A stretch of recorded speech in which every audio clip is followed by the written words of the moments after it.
For full context, we are not long after the final whistle at recording this of Sunderland 3, West Ham 0. Now, we've already had one go at sort of recording this, and it can very easily get fragmented because there's a lot to talk about.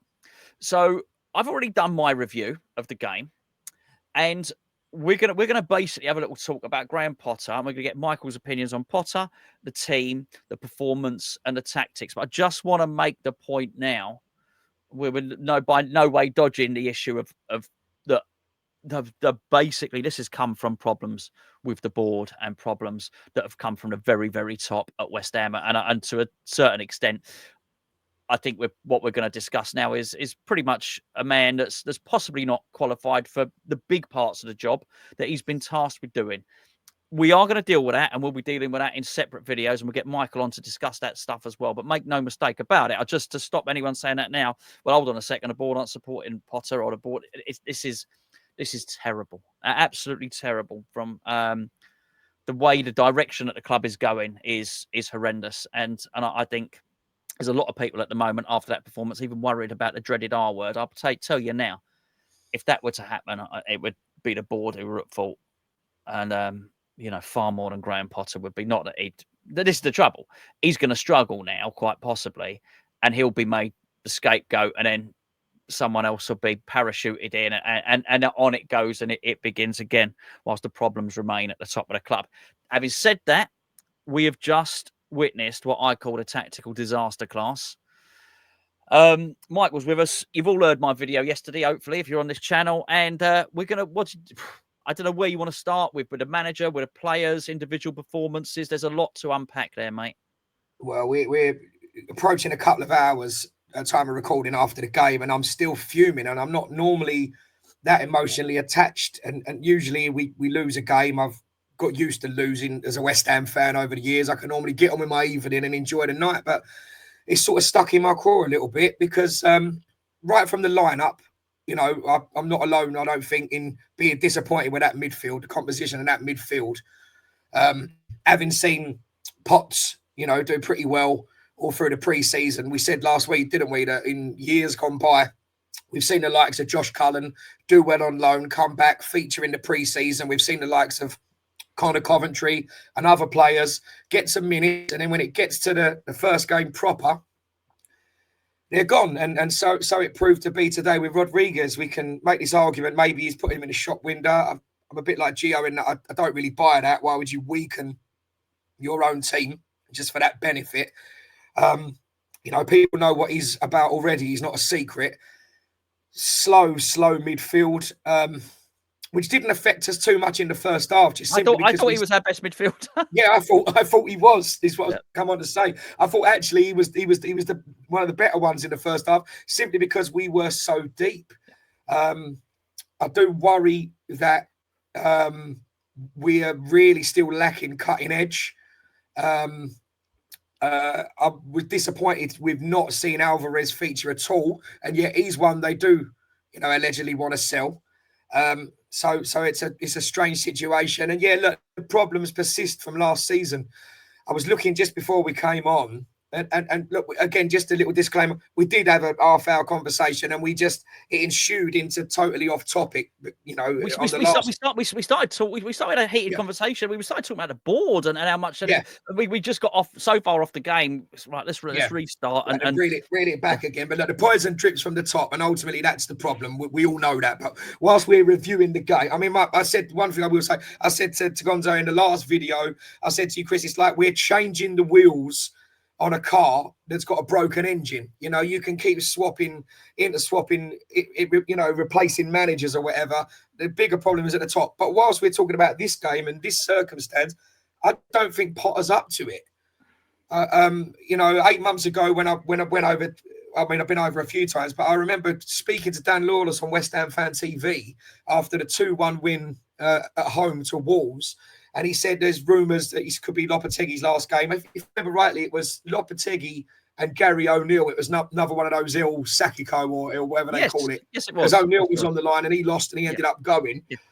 But they were muting the suggestion then that maybe Potter would come in. And I said then I didn't I didn't fancy him because I don't agree with much with Sullivan, but I think it was the infrastructure at Brighton that ultimately flattered him. I just, look at his record: 16th, 15th, and 9th. And with maybe around about an average 1 goal a game across the season. I jumped on and I looked on Chat GPT just before when you were setting up here. He actually finished last season with a 0.93 points a game, so less than a point a game on average for the half a season in his tenure. And across his career is something like 1.11. That's relegation form, isn't it? If you're going to get, some years of an exception, but generally, if you're going to pick up 38 points across a 38 game season, and we've started again today tactically absolutely undone. So midfield, ignoring the fact that Ballard was at the back post, absolutely done Wan-Bissaka and done us for the second goal. Just problems all over the pitch. And I was screaming at TV. Gonzo tells me this manager is fluid and will change during the game. And yeah, all right, for the last 15 minutes, he did change shape. But it was shades of what we say about Moyes, just stood there watching us getting undone all over the pitch. It was a tactical disaster class, as you say. Yeah, I mean, it's passing for the sake of passing. You said, did you say in this video or the other one, lack of penetration? I said in the other video, yeah, content is to keep the ball in his own third. Yeah, there is a direct lack of penetration. I was rather hopeful. Look, we've been quite good at attacking down the right-hand side over time. I was rather hoping we'd see everything, but I was quite pleased. I think we might start to attack down the left-hand side, but when you actually look at it, the right-hand side is going to diminish now because Bowen's no longer there. But we've got nothing through the middle. And that was quite basic stuff, what we saw from Sunderland. No disrespect to them at all, but they were just sat back and we just could not break them down. I want to get some more of your opinions. I'm going to jump forward now because everyone's going to know that we lost 3-0. What did you think? Because I'm not sure I particularly discussed this even in my video. What did you think when you saw those substitutes? How did you feel? Got all touchy-feely here when Callum Wilson came on. I'm intrigued. I feel like the only two arguable attacking threats on that bench, which is again down to Potter's team selection with no Guilherme, was Souček, who he brought on as a defensive midfielder and didn't even let him crash the box and get crosses in, and Callum Wilson. So, I mean, again, we spoke before. I can't remember what videos in what, but about not seeing the youth. I think I said it in both. But where's Callum Marshall? Apparently he was suspended. Right, Gio told me in the build-up. Your point remains the same, though. Just because Callum Marshall was there, where was Guilherme? Yeah. He's just so defensive. That we used to moan about having 2 goalkeepers on the bench under Moyes, didn't we? This is just pack the bench with defenders and midfielders, and then you've got very little. You go 1-0 down and you're snookered. You've got very little option. We don't create any chances. You can't bring anyone off the bench to change the game. You're tying your hands. We used to say last season, looking at the stats, we very rarely score 2 goals. We've just backed that up with the stats that I brought up a minute ago. If you go 1-0 down, that's it, mate. Yeah. You snookered behind the black. What are you going to do? Yeah. Well, I don't know what your Spanish commentator said, but the one I was watching, they said, look, West Ham are not going to, maybe 2-0 down. They said West Ham are not going to score 3 goals now. The game's over, and he's absolutely right. Yeah, with every substitution, we got progressively worse, which is the worrying thing. Yes, well, for me, and I mentioned this, I thought our 2 best players in the game, and don't remember loads of them, were actually Todibo and Guido Rodriguez. I thought were our 2 best performers in the game, and he took both of them off. And I don't. The trouble is with Potter is he's had a really clear run over the summer because the board's incompetence has been laid bare, and we have no games. But we were massively flattered. You talk about the points there. There was no way that Tottenham and Manchester United were going to be as bad as they were last season. And we had to do drastic things, and we haven't done anything drastic at all. And you're absolutely right. And people will say, well, hold on a second. He should have been back to his players, and he should have done. And that is the fault of the board, definitely. But he still didn't have to play the ones that he did. There's a flat out refusal today, I think, to play either Edson Alvarez or Freddie Potts. And what I do believe is that if somebody else comes in, another manager, let's say I was impressed with Pereira last season at Wolves, not the guy I would have chosen. It's too late now, but when we lost Moyes, I wanted to get Iraola. That's what I wanted. Would have taken Silva at Fulham. But anyway, even if we're going to got that Pereira, if he came in, I'll tell you now, he would there'd be a number of managers who would put Edson Alvarez in the team, and Edson Alvarez would play well. But so it's not just that he hasn't had his signings yet. There's a flat out refusal to play them. I just don't understand. And this is also the fault of the board. He shouldn't be playing players that the board are actively looking to sell. But also I do think he's sanctioning those sales. But there's so much about it. There was enough. I don't know what was going on. It was Ballard, wasn't it? I don't know why that attacking sequence hadn't been picked up, because it had already happened before. I don't know why it was a complete mismatch. Lucas Paqueta was on it at that point. But I mean, they were in such a jumble at the end to see Diouf where he was basically. I know he wasn't playing as a right centre back, but they pulled us apart so much. He ended up being in the position of right centre back at a point where Isidore or whatever his name is curled the ball past him. We were so far out of shape. I mean, at that point, that was an and that's why I said tactical disaster class. That was a complete mess.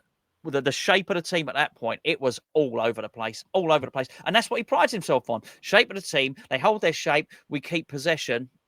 It was horrendous.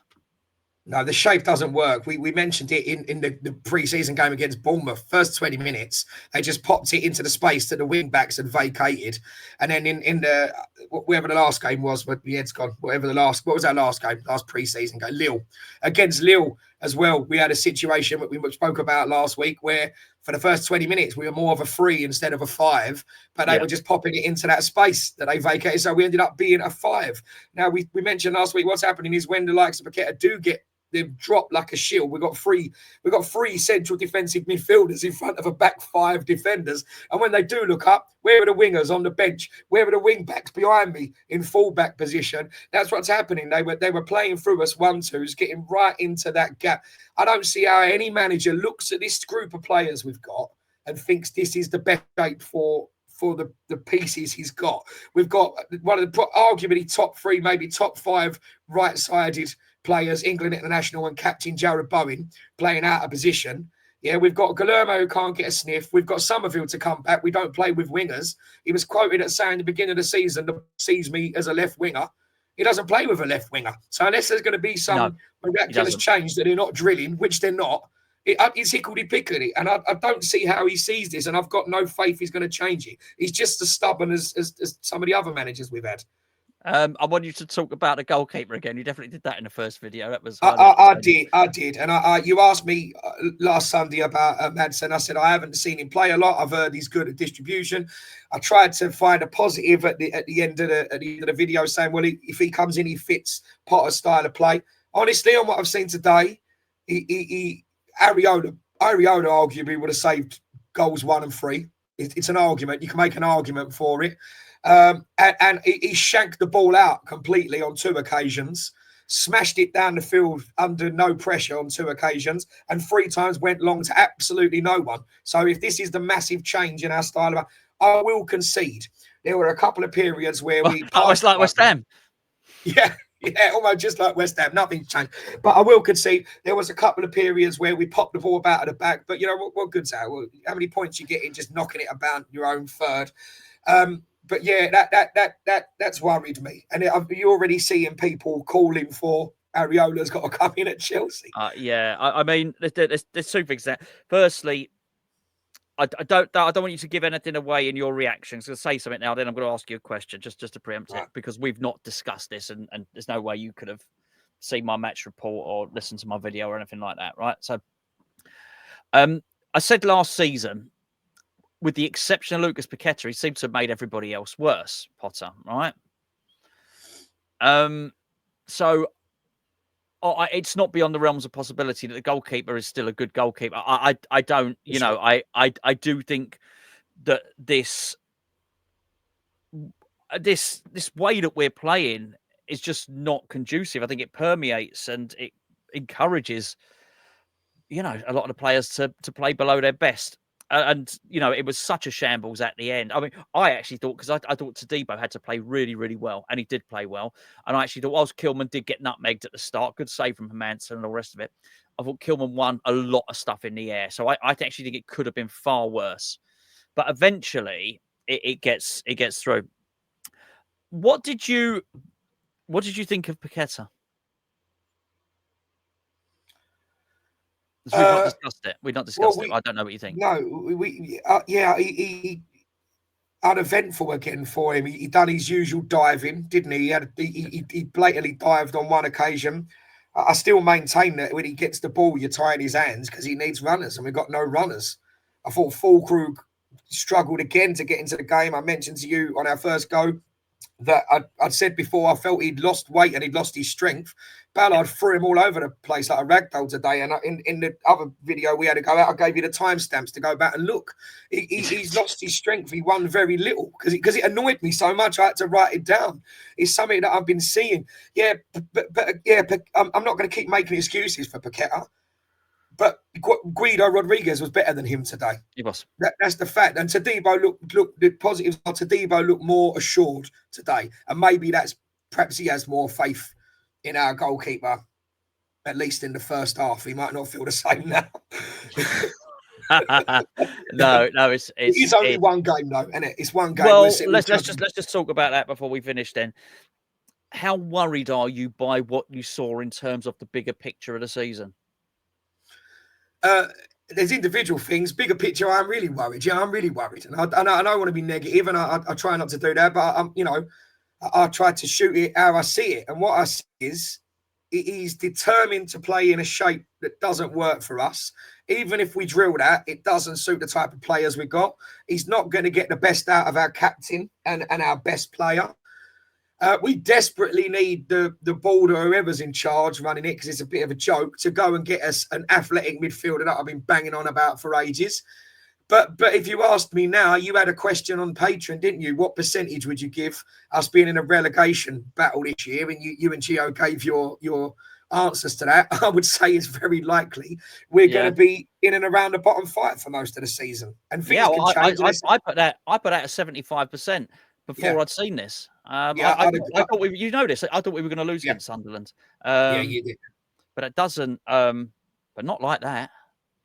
No, that wasn't like even a smash and grab, was it? No, they deserved every point. Yeah. It's worse than I thought, and this is the problem. And I said this. One thing I did say in my video was, people was constantly saying last season, well, just wait. Potter needs to be given a chance to get his players. So. Particularly the midfielders. Well, what if he doesn't? Well, what if he doesn't get them? Because he showed last season he wasn't able to work with that group. It's a real shame. I don't want there to be pressure on him. I wanted him to win that convincingly.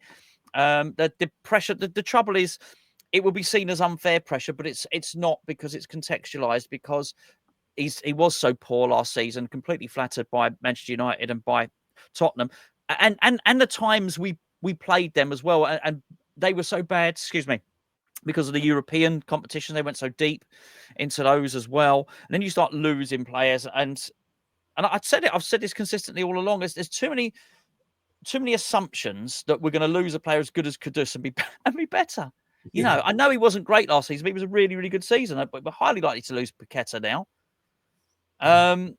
This is not, and I know I thought he was crap, by the way. I thought he was awful. Yeah. But I've seen Paqueta be awful before, and he's still, a really, really good player. And if I thought we were going to lose these players and get even better ones, I don't even have any faith in that at the moment. And now we've got Chelsea and we've got Wolves coming up, and we are now in a completely predictable situation. And this is why it will only go so far for Potter, because then the board will try and change him. But this is all on them. This is what we've sat here and we've discussed his faults and his frailties. This is all on the West Ham board, because they chose him. And I don't find it any defence that it might have been Brady that I actually do believe that Sullivan didn't particularly want him, and it was Brady that forced the issue. But that's no defence. What do you let yourself get railroaded into it then for? Because the truth of the matter is, even if we hadn't have been railroaded into getting Potter, we would have got somebody else that wasn't tip top, because we don't ever go for best in class. No. The thing is, we used to go for not best in class as managers, or managers that had a repair job to do, or were a bit broken or whatever. But we would spend big wages and quite big money on players. We were always up in the top 10 as to spend in terms of the net spend and all the rest of it. Even that's going now. So yeah, we got issues. I'm incredibly worried. Any other players you wanted to? Well, actually, just before we go, a quick word on Juve. Yeah, I mean, he didn't quite get into it today, but he was the only one sort of trying to make it happen down that left side. Did like that little passage of play where, once again, for the 5 minutes that we quickened up our tempo and quickened up our passing, you know, he approached the edge of the box and crashed a shot that I think was blocked by their defender.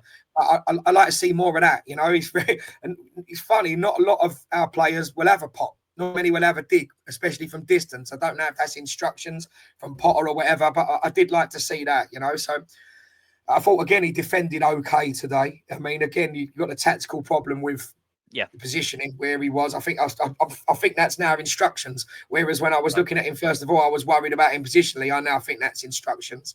If I could just say quickly, we desperately need to sort out the midfield, but I worry that you could go and buy Iniesta and Zidane, and the problems with Potter and the way he sets up are still going to persist. And then if ultimately he ends up gone after 10 or 15 games, I've got no faith in this lot at the top to go and get anybody else. To bring someone in that probably wouldn't be suited to whatever players they've got anyway.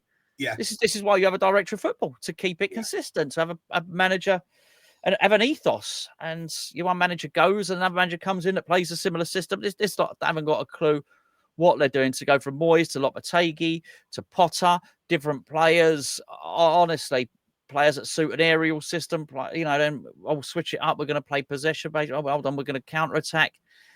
No, they're bad. But I think almost more than any other, if this goes wrong, there is no hiding place for the owners. There is no hiding place, because just people aren't going to swallow it. Yes. Well, on an individual game basis and stuff like that, we can look at a manager and say, actually, tactically, he's not great. But I mean, people aren't buying it. Less than ever, this stuff. Oh, we're finding it hard to buy players. People aren't interested. They're not interested in excuses anymore at all. There's only one currency that matters now, and that's points. And if we don't start getting some quickly, yes, the manager will go, but ultimately be seen as the board's failure, and rightly so. Right, we'll have a chat anyway. We'll have a chat more about that, next week or something, mate. Yeah, we're going to reconvene. Yeah, mate. Yeah, absolutely. Thanks for having me. Just a funny old thing. I worry. You say we're likely to lose Paqueta, likely to lose Alvarez. Add that to it. Having just lost Kadu, and we're likely to sign old Josh Brownell.